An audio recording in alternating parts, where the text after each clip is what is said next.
Hello everybody, this is lesson 6 of the lecture International Financial Markets. I will discuss slides 20 to 67. In this lesson I will talk about the pricing of stock traded on stock markets. Let's again start with the definition of the asset stock. Stocks are a right to a part ownership of a joint stock company. It entitles their owner to the residual profit of the company.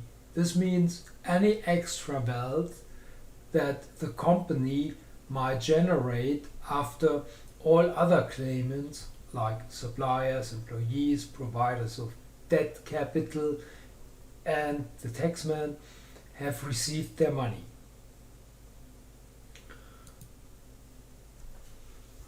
Stocks do not obligate their owner to cover the debt of the company beyond the amount actually subscribed for the stock. Therefore, we talk about a limited liability. What does residual profit mean? Let's take a look at the next graph. To understand how residual profits are calculated, let's start with the money a company receives from the sales of the goods and services sold to its customers. To arrive at the residual profit, we have to subtract a couple of payments from the sales. The first component we have to subtract is payments for costs to suppliers of goods and services and to labor. So this is the money that other companies which provide intermediate goods and services to this company receive, and the money that is paid to the labor force, the people that are working at the company. The next component we have to subtract are the payments of interest on outside capital to holders of securities or to banks.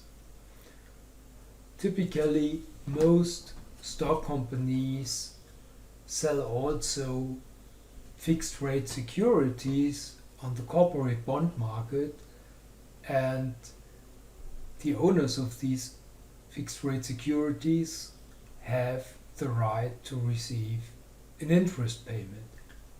And also banks that have provided credit to this company have the right to receive an interest payment. The next component we have to subtract is the money paid to the taxman.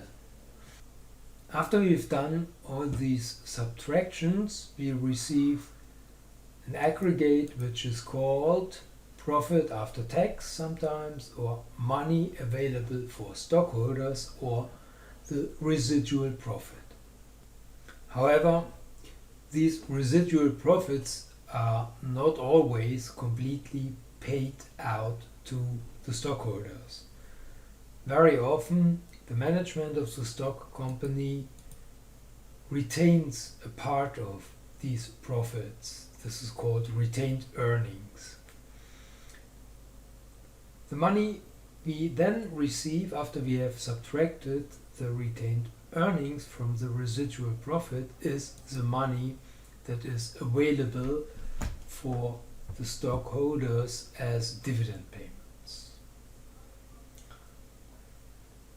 So this is the way how we receive dividend payments starting from the sales success of a company. The determination of the residual profit shows The payment to the owner of a stock is very uncertain. Many factors affect dividend payments. The sales success of the company depends on the strength of demand, situation of the business cycle, as well as the quality of its products and the success of its marketing activities, for example. Another factor is the development of production costs. For example, energy prices, raw materials, these are input factors with prices that typically fluctuate quite strongly.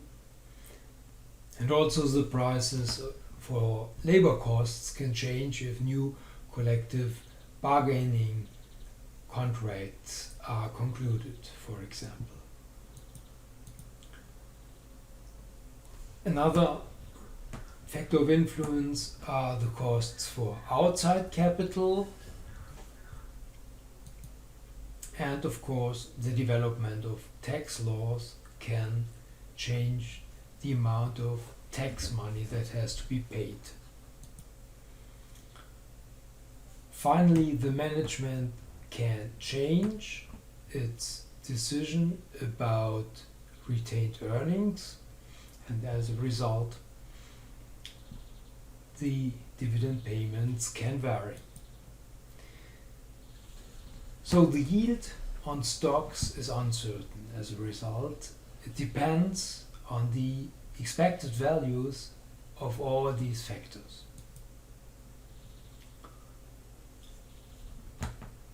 Now let's have a look how stock prices are determined every day on stock markets. Stocks are daily auctioned on stock markets. Stockbrokers, or today computer algorithms, choose the market equilibrium price of a stock several times a day so that demand and supply is equilibrated.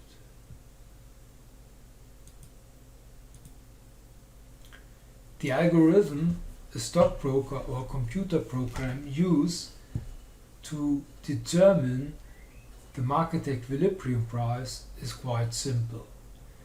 It follows the microeconomic textbook model of a market. First, demand and supply for stock is determined for every price level at a specific point in time. In this table, different price levels for stock are given in the first column, measured in euro. In the second column, the number of supplied stock is listed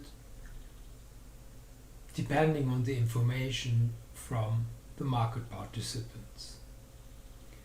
In the third column, the number of stock demanded at these various price levels by market participants is also listed. The algorithm now simply searches the price level where the number of supplied stock equals the number of demanded stock. In this table, this price level equals €3. To see that this way of determining the market equilibrium price equals the standard textbook presentation, let's transfer this table into market diagram. Let's first transfer the supply listed in the second column to the market diagram. If the price is equal to €1, supplied number of stocks is equal to 100. So this is our first point in the supply curve. On a stock market diagram, this is a point at the coordinates €1 and 100 stock measured on the x-axis. If we add now the other price supply coordinates for the supply, we receive this supply curve. It looks a bit like a staircase since we have only information about supply at integer price numbers. So let's do the same for the demand curve, where a number of 700 stock is demanded at a price of €1. We find this point of the demand curve in this coordinate at a price of €1, 700 stock is demanded. If we add the other points of the table into the diagram, we find the following demand curve, which has again the look of a staircase since we have only information about demand at these integer numbers. According to the standard definition, the market equilibrium price lies at the intersection of market demand and market supply. This is here given at the price level of €3. The same price level we have found based on the algorithm and the table. So it is the price level where supply and demand is equal, in this case to a number of 350. Consequently, due to these auctions, which takes place at a scheduled timetable every day, the market price of a stock is known every day. Contrary to fixed rate bonds, the return of a stock, its dividend payment, is not known in advance. Hence, the evaluation of the profitability of a stock must be based on a forecast of future dividend payments. Such a forecast must use firm-specific information on all the factors displayed by the graph on slide 24 we have just discussed. It is clear that such a forecast is highly insecure. Another problem with dividend forecasts is the infinite maturity of stock. While fixed rate bonds typically have finite maturities between 1 and 30 years, stocks have no redemption date. One procedure to tackle this problem is the so-called fair value approach. According to this approach, we first forecast based on firm-specific data the dividend payment over a certain span of time. Then we use the average or the last dividend payment forecasted as a forecast for a perpetuity. Then we have to select an appropriate discount rate and apply the formula for the present value of a perpetuity, which is the dividend payment which we assume for all future divided over the discount rate. This way we can determine the price of a stock after the last year of the forecast range.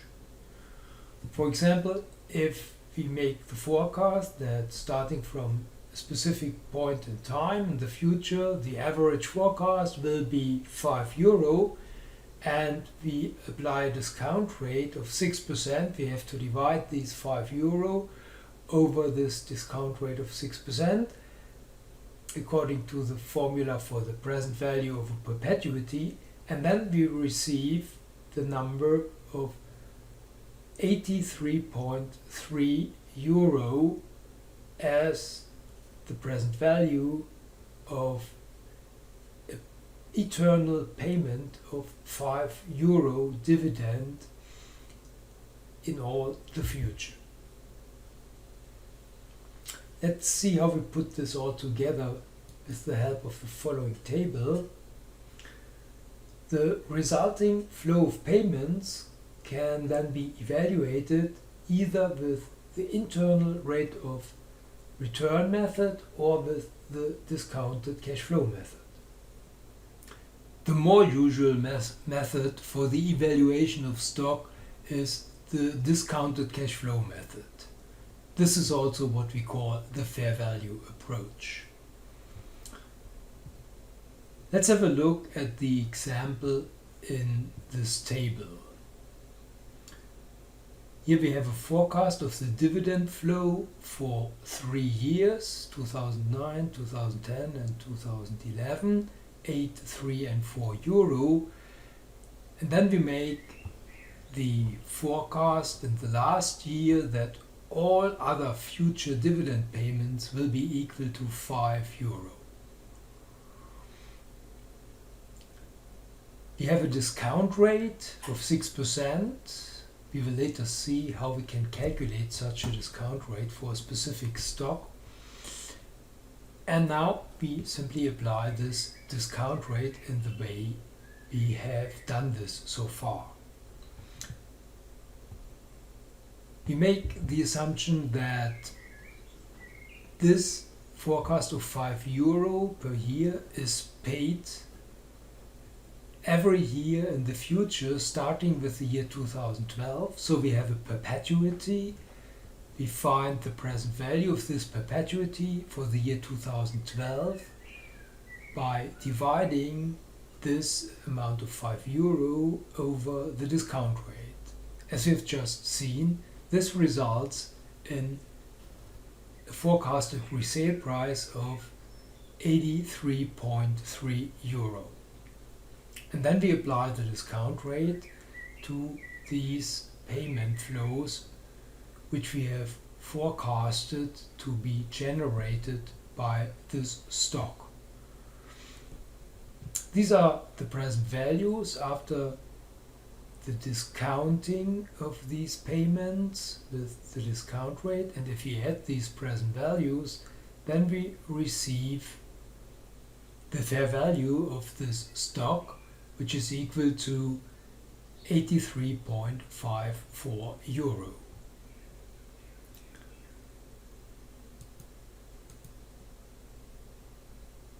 Now we can use this fair value and compare it with the market price of the stock.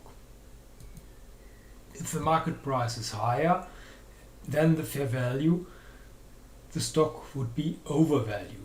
So the recommendation would be to sell the stock. If the market price is, however, smaller than the fair value, then the stock is undervalued. So the recommendation would be to buy this stock, since it is cheaper than its fair value. There are, however, a couple of problems with this fair value approach. First, the calculation of each single dividend is not only very insecure, it is also very cumbersome, given all the factors that influence the dividend payment, which we have already discussed. Second, the forecast of the resale price has a very large weight, as we have seen. Small changes of dividend values taken to estimate the resale price have a very large impact on the fair value. Third, the discount rate has also a very large leveraged impact on the fair value. Additionally, the discount rate is unknown and must also be estimated under consideration of the specific risk of this stock. One often used procedure to find the appropriate risk-specific discount factor of a stock is the so-called capital asset pricing model. The formula for the risk-adjusted discount factor according to the capital asset pricing model is quite intuitive. In verbal terms, a risk-adjusted discount factor equals the yield of a risk-free security at a specific point in time plus the specific risk premium for stock J. Stock J is the stock to which we want to apply this discount factor. In a little bit more detailed way, we can determine the risk-specific premium for stock J as the product of the general market return for 1 unit of risk times the units of risk attached to our specific stock J. Now we can use the capital asset pricing model to help us to find statistical formulas to determine the value of these expressions. The yield for a risk-free security is typically approximated by the effective market interest rate of a government bond with low risk. Here we take the longest available maturity, typically 30 years. To calculate the specific risk premium for stock J, we take the difference between the average return of the market portfolio, so the average return of all stocks traded on a stock exchange, minus the risk-free rate, and then we divide this risk premium over the market variance, so over the market risk in other words. This is what we can call the market return for 1 unit risk. This is the return, this is the risk. If we divide both components, then we receive the market return for 1 unit risk. We multiply this now with the covariance of the return of stock J with the market return, the return of the market portfolio. This is our measure for the units of risk attached to stock J. The resulting product is then our estimate for the specific risk premium for stock J.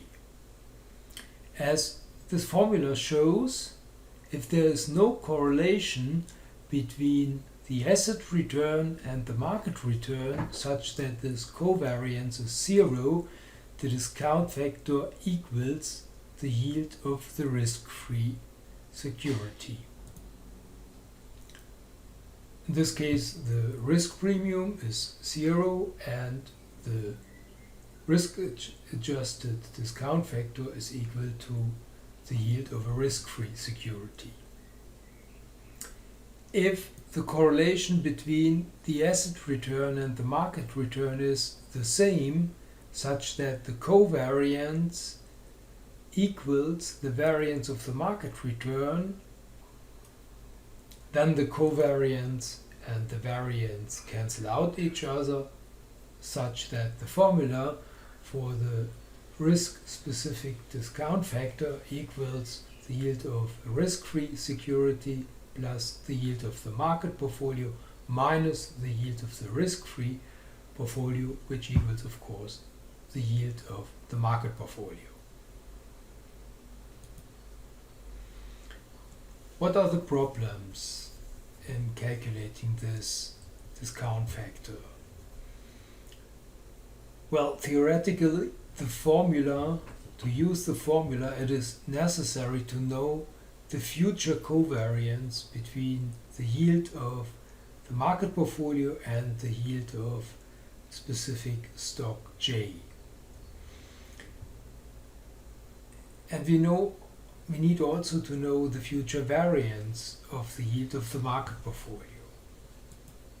Both numbers, however, can only be calculated on the basis of historic values of these yields. The present and the future covariance and variance may, however, be different from the covariance calculated on the basis of past values, since all factors that influence the return of the market portfolio and the return of our specific stock may change in the future.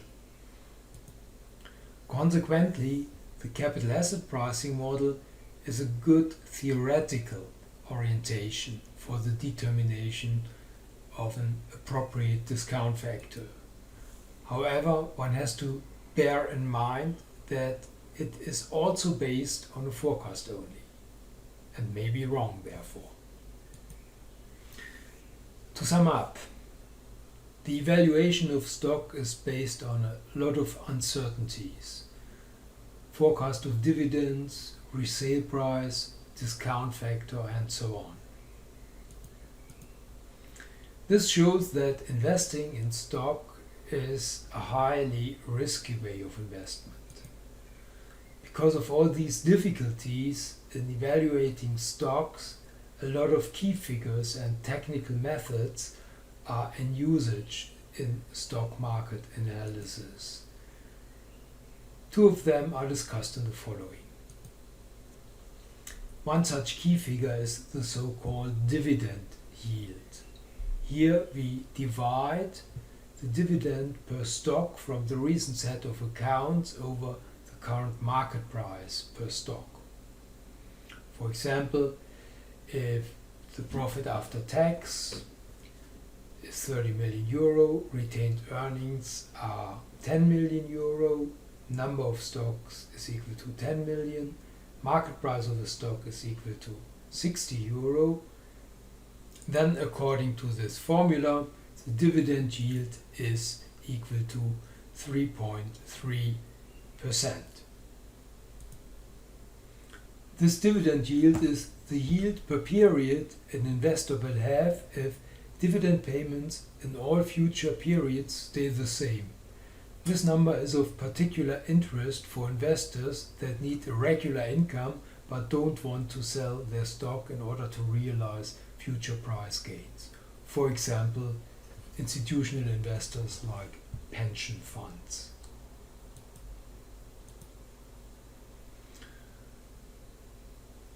This is the development of the dividend yield for a market portfolio called Standard & Poor's 500. Standard & Poor's 500 is an index that consists of the 500 largest stock companies traded on the New York Stock Exchange. For this portfolio, we have data that reach back to the 19th century. It starts here with the year 1870, and this gives us the possibility to take a look on long-run tendencies in the stock market. So you observe the average dividend yield was 5% until the year 1980, and then it has fallen. With the year 1980, the average dividend yield is close to 3%. This indicates that since the beginning of the 80s, investors are less interested in dividend payment from stock and more interested in potential price gains, as we will see.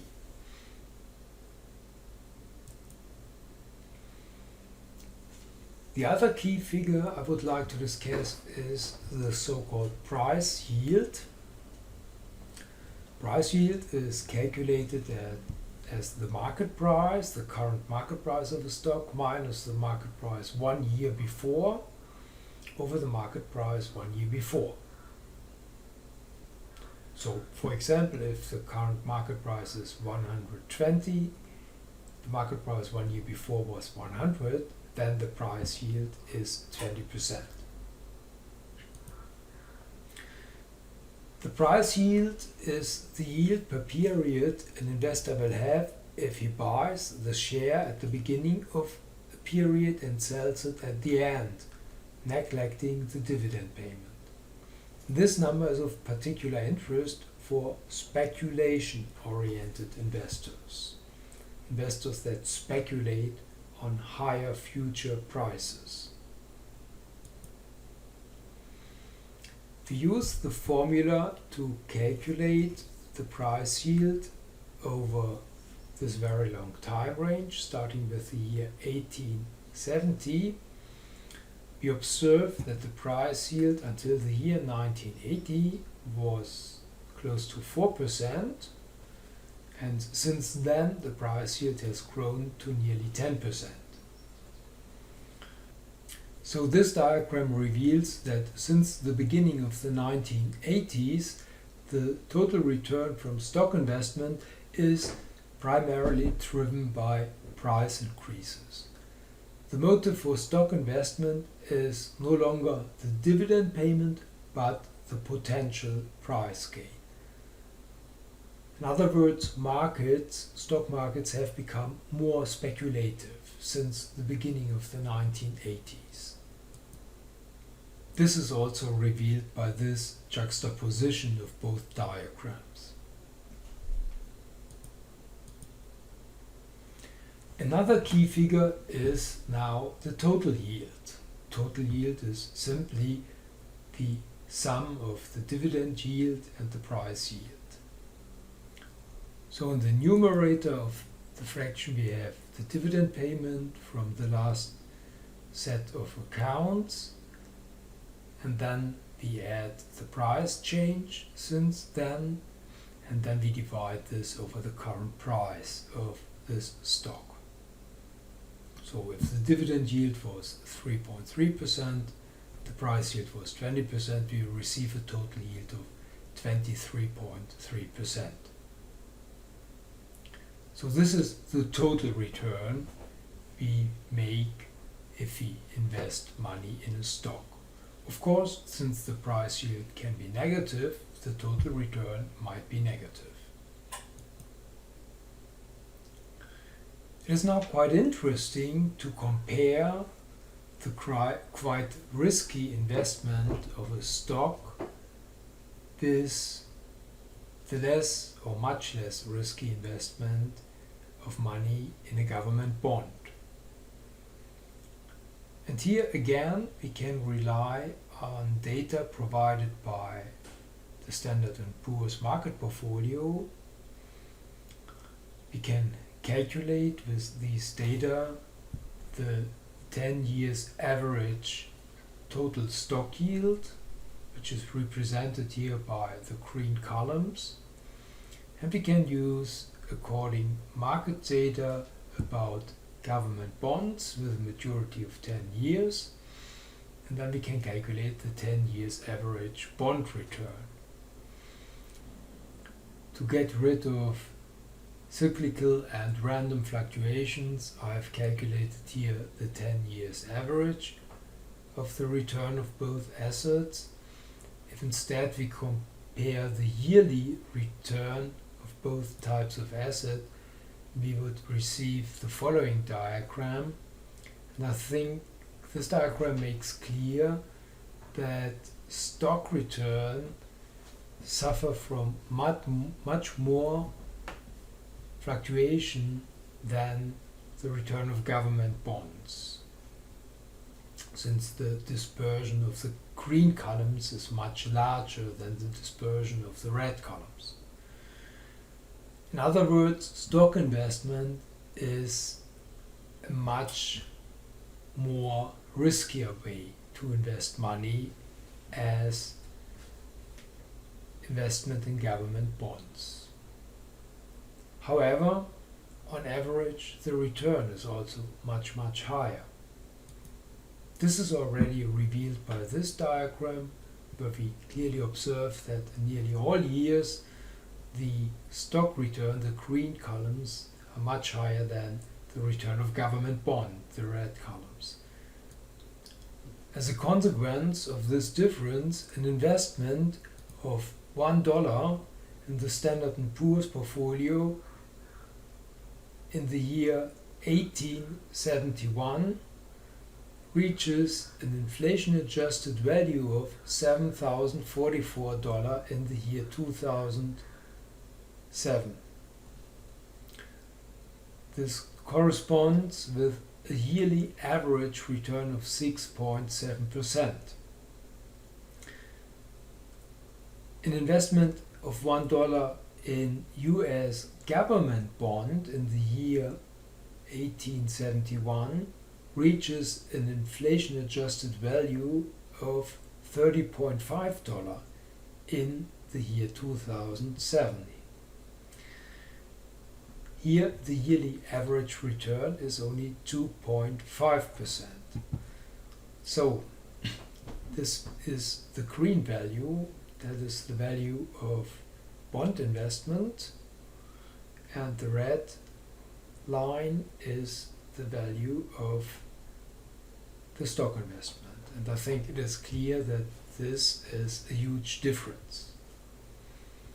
So even though stock investment is much more riskier than investment in government bonds, there's also a huge risk premium paid for stock investment. This risk premium is called the stock premium. This risk premium is in fact one of the unsolved empirical puzzles of financial markets. It is in fact much too high to be explained by standard microeconomic theory of risk averseness, the kind of theory we have discussed at the beginning of this chapter. Calculations show, for example, that to justify such a huge risk premium, people should be indifferent between a certain payment of $51,000 and a 50-50 bet paying either $50,000 or $100,000, a bet with an expectation value of $75,000.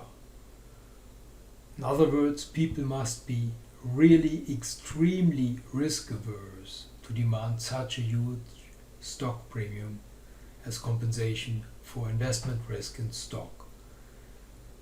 This high risk averseness is, however, at odds with the results from laboratory experiments, which show that people in laboratory games have typically much lower risk averseness.